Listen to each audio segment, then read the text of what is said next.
going to talk about inhibitors. Let's dive in, shall we? Inhibitors are molecules that bind to an enzyme that reduces the rate of reaction of enzymes. Inhibitors are divided into two categories, which are reversible and irreversible inhibition. Under reversible inhibition, there are two types of inhibitors, which are competitive and non-competitive inhibitors. So how do we tell the difference? Imagine yourself in a car park searching for a spot to park your car. After hours of searching, you finally found this spot. But wait, another car is eyeing the exact same spot. You look around, you see another car double parking, preventing others from accessing those spots. This is known as reversible inhibition, and it's exactly what happens in your body.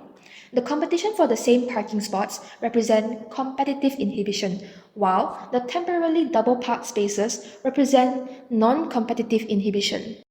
Competitive inhibitor is the inhibitor that competes with the substrate to bind to the active site of the enzyme. It is structurally similar to the substrate, and it prevents the substrate from binding to the active site. An example of competitive inhibitor is malonate and its substrate succinate. So how do we memorize this long name? So we say successful succinate and malicious malonate. Malicious means evil, right? So this malonate is so evil, so malicious to compete with the successful succinate to bind with the active site of the enzyme. Got it? Let's put this aside. So how do we memorize? How do we remember that this is competitive inhibitor? The word succinate has two C's in it, right? So the same letter looks like the same shape of the inhibitor and the substrate. So it looks like a competitive inhibitor. It's as easy as that. Non-competitive inhibitor is the inhibitor that does not directly compete with the substrate to bind to the active site of the enzyme. So where do they bind?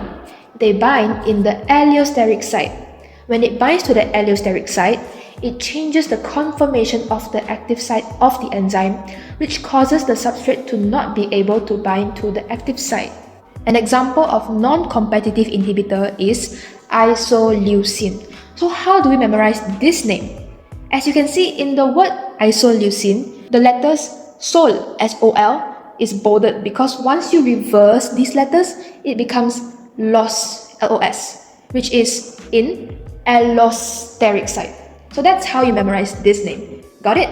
Let's move on. Due to this, both inhibitors prevent substrate from binding to the active site. Thus, enzyme-substrate complex and products will not be formed. As a result, the rate of reaction decreases.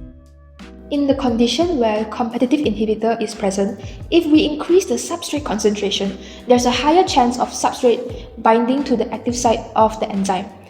As a result, the same quantity of product is formed, but it takes a longer time to make the product. In a condition where non-competitive inhibitors are present, if we increase the substrate concentration, the rate of enzyme activity does not reach the maximum.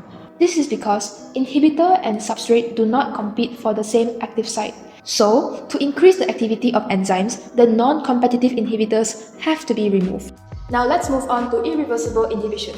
Irreversible inhibition is when inhibitors bind tightly and permanently to the enzyme. As a result, this causes permanent damage to the enzyme, and the enzyme can't carry out its catalytic function.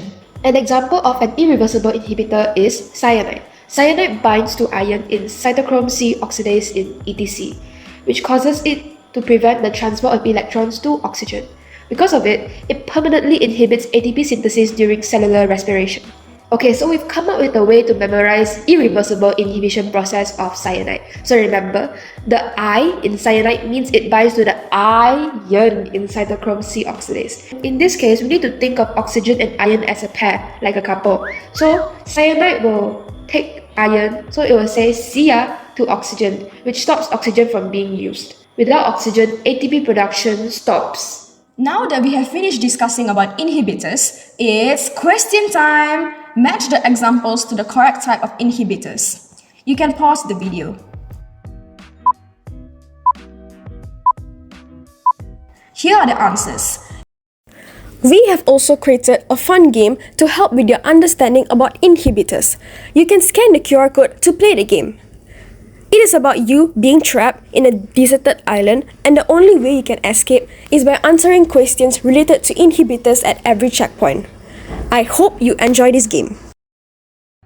Thank you for watching.